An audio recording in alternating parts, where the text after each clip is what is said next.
Olá, tudo bem? Eu sou o Márcio Miranda e esse é mais um 15 Minutos, nosso podcast diário aqui da Gazeta do Povo. O assunto hoje aqui no 15 Minutos é educação.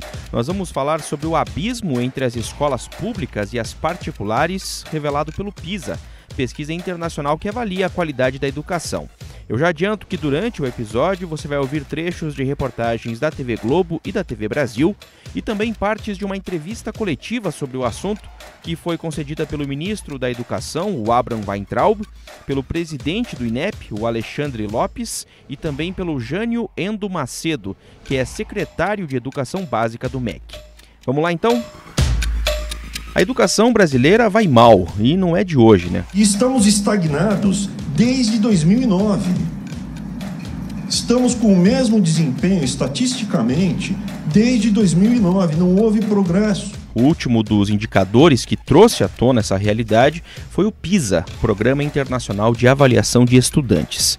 Entre tantos dados preocupantes, chama a atenção um que é o abismo que há entre escolas públicas e particulares aqui no país. E a diferença entre os alunos mais pobres e mais ricos aumentou nos últimos 10 anos. Estudantes em desvantagem socioeconômica ficaram até 97 pontos atrás de colegas em melhores condições. Há 10 anos, essa diferença era de 84 pontos. A proposta do episódio de hoje, aqui do 15 Minutos, é refletir sobre esse assunto. Para isso, eu convidei aqui a Cristina Gremel, ela que é repórter aqui da Gazeta do Povo e que vai nos ajudar a analisar esse assunto, até porque assinou algumas matérias sobre o tema aqui na Gazeta. Cristina, quando a gente fala da diferença entre ricos e pobres na educação do país, a situação da desigualdade, ela é tão grave ou ainda mais grave do que a gente fala na sociedade como um todo, na desigualdade aqui no país, hein, Cristina? Infelizmente, ainda mais grave. Isso foi, inclusive, um dos destaques da entrevista coletiva em que o ministro da Educação e o presidente do INEP, que é o Instituto Nacional de Estudos e Pesquisas, responsável pela aplicação da prova no Brasil, deram na hora de analisar os números. A gente tem uma diferença de quase 100 pontos entre os jovens com melhor status econômico e social em relação aos de pior status econômico e social.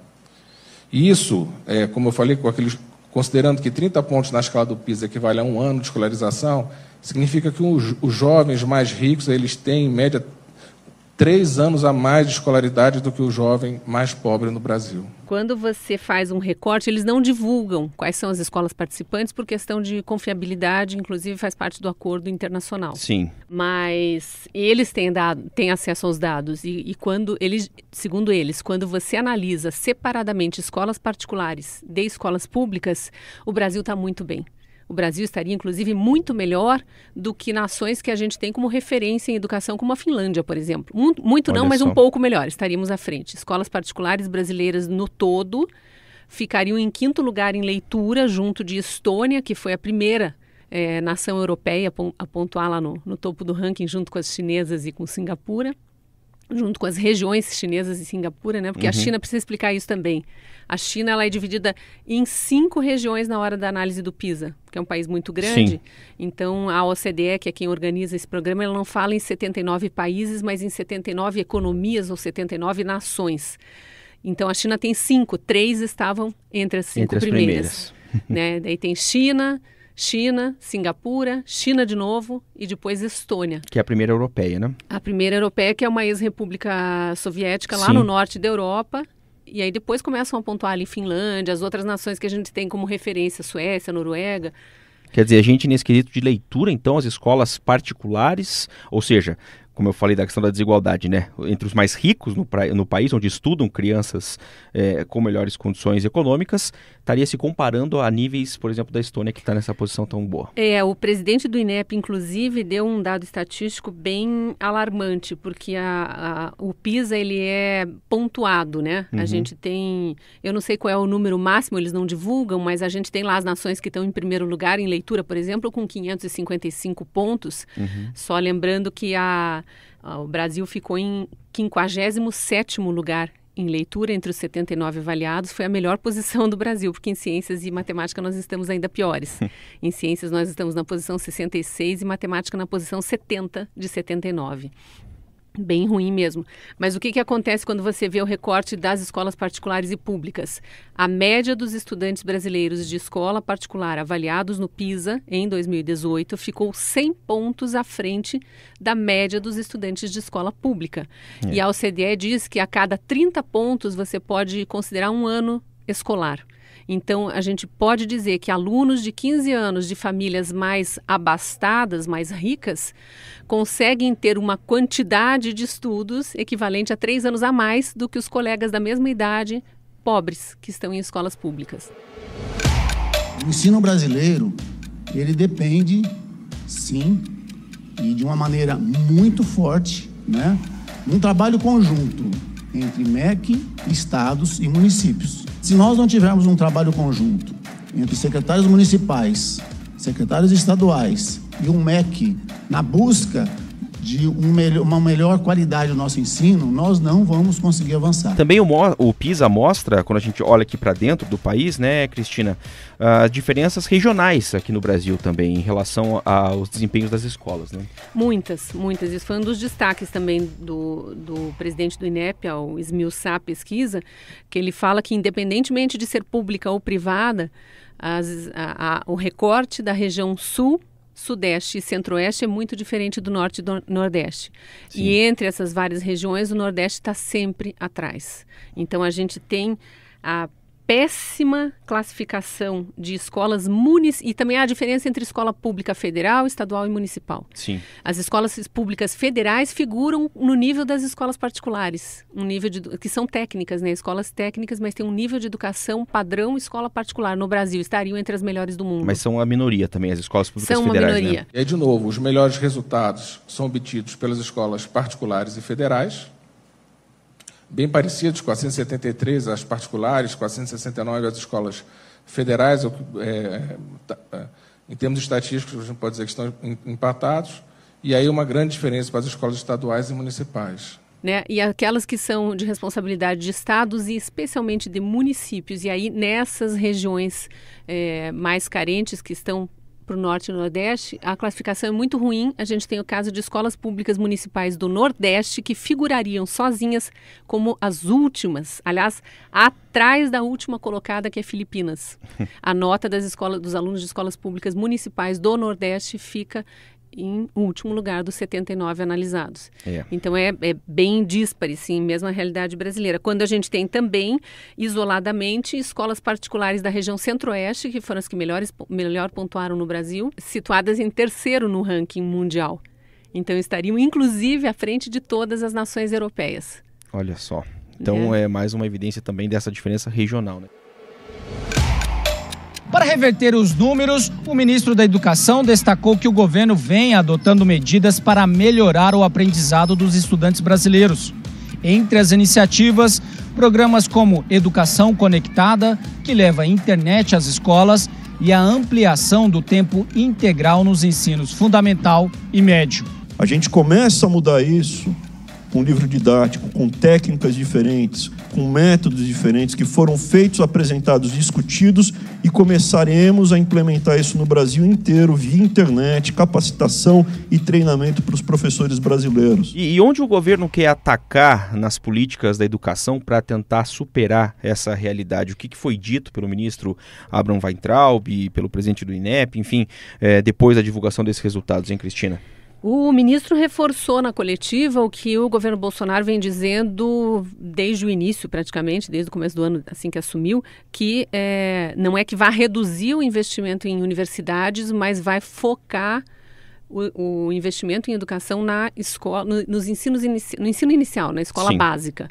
Né? E aí, nessa coletiva especificamente, o ministro citou alguns programas que já tinham sido anunciados nos últimos meses, que a partir de 2020, 100% das escolas públicas urbanas terão internet e 50% das rurais, e isso vai ampliando ano a ano. Eles querem chegar ao fim dos 4 anos de governo com 100% das escolas públicas conectadas, o que já seria um avanço por questões de pesquisa, de ampliação mesmo da capacidade de aprendizado e de ensino dos professores, e também informação de professores e mudança do material didático. Em 2020, as escolas públicas do Brasil inteiro, em parceria com estados e municípios, claro, já terão um material didático diferente. Diz o governo federal que isso vai se refletir no próximo PISA, é uma promessa do ministro da Educação pessoalmente. O próximo PISA é só em 2021, Daqui certo? 3 anos, é um exame aplicado a cada 3 anos no mundo inteiro, e o resultado é sempre dado no quarto, seja contar a partir de agora no quarto, na verdade 3 anos, porque esse exame que foi divulgado agora é de 2018. É isso, né? que eu ia perguntar. Então, esses dados que a gente ficou sabendo agora na última semana são referentes a 2018, né? Isso. E agora, então, o próximo exame vai ser aplicado em 21 e os resultados em 22. Isso mesmo. Bom, em relação ainda ao estudo geral do PISA, Cristina, a gente colocou, já falamos rapidamente, mas só para a gente pontuar. As melhores colocações estão lá com regiões, como você explicou, da China, e também Singapura, e depois vem a Estônia, né, ali, pelo menos no quesito da leitura. Mas enfim, as melhores posições estão, em geral, com a China e Singapura. Vou até abrir o ranking aqui, a gente divulgou na reportagem da Gazeta do Povo, quem quiser acessar depois tem lá, inclusive, a planilha. Mas primeiro lugar foi uma região da China, que a gente sabe que é uma região do lado leste da China. Depois vem Singapura em segundo lugar, Macau em terceiro, que Macau também é chinesa. China. Quarto, Hong Kong, que também é China. Quinto, a Estônia. Aí vem Canadá, Finlândia, Irlanda, Coreia, Polônia, Suécia, Nova Zelândia, Estados Unidos, Reino Unido, Japão, Austrália, aquelas nações que a gente sabe que estão normalmente entre as melhores. Né? Entre os americanos, a América Latina, a melhor posição, sabemos qual foi a do Chile, né? 43º. 43º. Na média geral, que ainda é muito ruim. Sim, né? Estamos falando de 79 Agora, regiões, dado né? curioso que eu levantei aqui é que, porque tem muitos detalhes nessa pesquisa, então o leitor e o ouvinte vão continuar ouvindo falar e lendo sobre isso por muito tempo, porque a gente ainda está analisando, a imprensa segue analisando, as autoridades da área educacional também. Esse exame, inclusive, se propõe a isso, a trazer parâmetros que sirvam para que os governos apliquem melhor seu dinheiro em educação e melhorem as políticas públicas, né? Mas aqui, o Brasil, ele tem mais ou menos metade, o PIB per capita brasileiro é mais ou menos a metade do PIB per capita dos países da OCDE, que é a organização que reúne as maiores economias, que organiza esse ranking e que, inclusive, estabelece a média do ranking. Então, quando a gente está falando que o Brasil está mal, a gente está comparando com a média dos países da OCDE. Não apenas no ranking das 79 economias, né? A gente tem metade do PIB per capita, a gente tem 42% de investimento em educação em relação aos países da OCDE, mas há dados curiosos.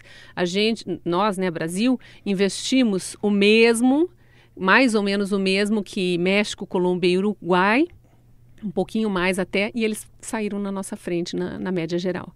O Brasil investe, mesmo em educação básica, ensino médio, isso daqui é para os jovens brasileiros com 15 anos. Ele investe a mesma coisa ou mais que todos os países da América do Sul. E fica em último lugar. Essa que é a verdade. Por quê? Porque a técnica é errada. O objetivo não é ensinar. O objetivo é outro que não ensinar. Então, não é aquilo que o governo vem salientando também. Não é o quanto você gasta, mas como você gasta. Né? É isso. O ministro Abraham Weintraub tem falado sobre isso, inclusive. E aí ele reforça muito isso, a necessidade da formação do professor. E, inclusive, os estudiosos da pedagogia também falam isso. Que o Brasil só vai conseguir melhorar não só posições em ranking, mas a qualidade da formação do estudante brasileiro quando o professor estiver melhor formado, quando tiver mais, e aí eles apontam umas outras coisas curiosas, quando tiver mais foco na disciplina em sala de aula, porque o professor brasileiro perde muito tempo com questões de indisciplina, quando poderia estar ensinando. E aí, claro, a questão do material didático, da grade curricular, tem vários ajustes para fazer no Brasil, né? E esses que seriam talvez os exemplos a serem observados pelo Brasil e outras nações dos campeões do ranking para a melhoria. Sim, isso é sempre citado. Muito focado na questão do professor também, né, Cristina? Sempre citado pelos educadores que avaliam a educação mundial, né? Que visitam escolas em regiões isoladas de diversos países e sempre nas escolas com boas notas, há disciplina, há professores bem formados. Um outro ponto que eles destacam muito é que o que é um professor bem formado? formado, na hora que ele está lá no curso de pedagogia se preparando para ser professor, ou na licenciatura, bacharelado lá, se preparando para ser professor, a teoria é muito ligada à prática, mais ou menos o que acontece nos cursos de medicina no Brasil. Sim. E na pedagogia isso no Brasil não existe. Então, é um outro desafio a enfrentar, a formação dos professores lá na faculdade mesmo, para que eles já venham praticando e entendendo melhor a realidade da sala de aula. A tendência é que a gente está andando de lado. O Brasil não está evoluindo. É difícil piorar porque a gente já está no final da tabela. Muito bem, Cristina Gremel foi minha convidada aqui no 15 Minutos hoje, e você que está ouvindo aqui o 15 Minutos, claro, tem muito mais informação sobre o PISA, todos esses dados, análises, na Gazeta do Povo. Cristina, obrigado, até a próxima. Foi um prazer. Termina aqui mais um episódio do 15 Minutos, podcast aqui da Gazeta do Povo. O 15 Minutos conta com a participação da Maria Escrocaro, da Jennifer Ribeiro e do Moreno Valério na produção, a montagem do Leonardo Bestloff e a edição de conteúdo do Rodrigo Fernandes. Eu sou o Márcio Miranda e agradeço muito a sua companhia. Até mais!